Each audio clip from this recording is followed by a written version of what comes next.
When Edward Dubbs vanished, the strange part was not that he disappeared from a dangerous alley, a remote road, or a motel room under a false name.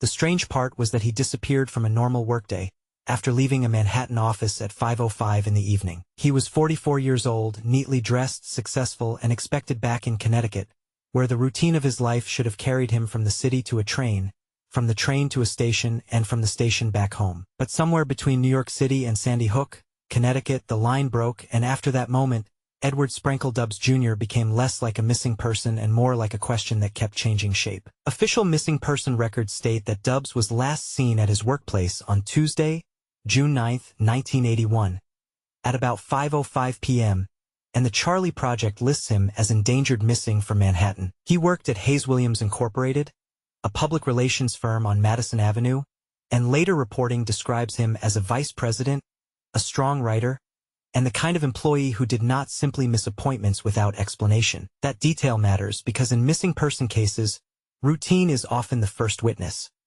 When someone breaks pattern, investigators look closely at whether the break was chosen, forced, or staged. Dubbs lived in Sandy Hook, Connecticut, on Taunton Hill Road, far from the noise of Madison Avenue, and his life seemed divided between two worlds: the polished professional city and the quieter private home he returned to at night. The man waiting inside that private world was Michael Doran, described in later reports as Dubbs' live-in boyfriend, and he would become one of the most complicated figures in the case. At first, the problem looked simple. Edward had gone to work, Edward had left work, and Edward had not come home. But by June 10th, when he failed to appear for a luncheon appointment and concern began to spread, the case had already moved beyond ordinary lateness. According to later reporting based on Newtown police reports, Detective Michael DeJoseph tried to reconstruct the route Dubbs would have taken, even boarding the same train line in search of witnesses who might remember him. Some people recognized Edward from descriptions, but recognition is not the same as memory, and no one could clearly place him at the final moment where the case needed him most. Then the car entered the story. Dubbs' vehicle, according to the same reporting, was found abandoned and damaged near the intersection of routes 121 and 6 in Brewster, New York, after apparently running off the road.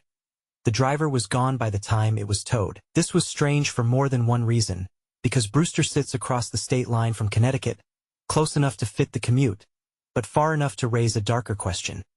Who was driving Edward's car after Edward disappeared? When police inspected the vehicle days later, reports described it as heavily damaged, dirty, and cluttered, but not as the kind of crime scene that would explain where Dubbs had gone. A missing man's car can be a confession, a distraction, or a dead end.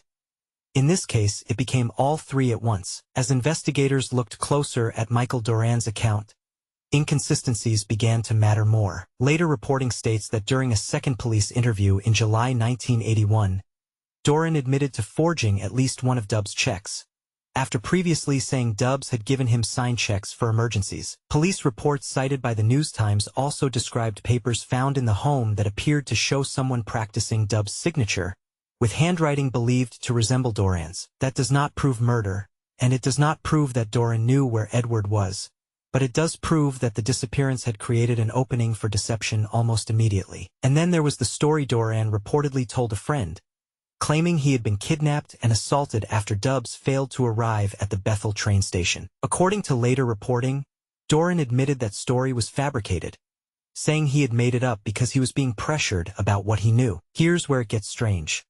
False stories in missing person cases can mean guilt, panic, shame, confusion, or a desperate attempt to control suspicion, and without a body, every possibility stays alive too long. Shortly after that second interview, Doran reportedly left the state, and around the same period, friends noticed that valuable items from Dubbs' home, including antiques and pieces of china, appeared to be missing. Again, theft is not the same as homicide, but timing has a way of making ordinary crimes look like footprints around a much larger one. Then the case changed direction again. For months after Edward disappeared, investigators learned of possible activity involving a company-issued credit card, including an attempted call and a one-way plane ticket from New York to Los Angeles. Later reporting complicated the ticket even further, saying the charge may have involved another Hayes Williams employee's company card, and that someone apparently boarded a flight months later, though the passenger could not be traced. If that person was Edward,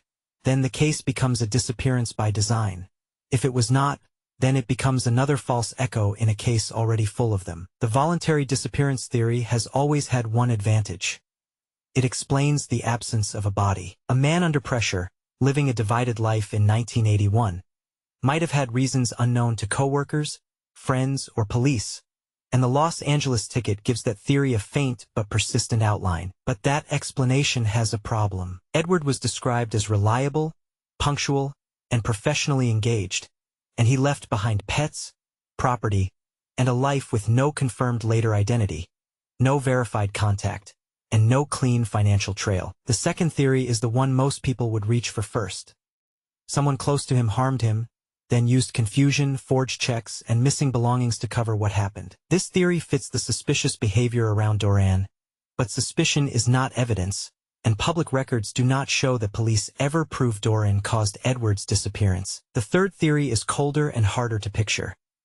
Edward may have encountered danger in New York City before he ever made it home, whether through strangers, unknown associates, or circumstances investigators never uncovered. That would explain why the last confirmed point remains Manhattan, but it does not neatly explain the car in Brewster, the forged checks, or the strange activity after he vanished. Cases like Edward's also carry a social shadow that is easy to miss from a distance. In 1981, a gay man's private life was often treated differently by police, media, employers, and even friends, and the silence around relationships could make investigations more fragile than they appeared on paper. That does not mean the case was ignored, but it does mean that every statement, every fear, and every hidden part of someone's life may have passed through a world less willing to understand it. The deeper you look, the more Edward Dubbs' disappearance becomes a story about gaps.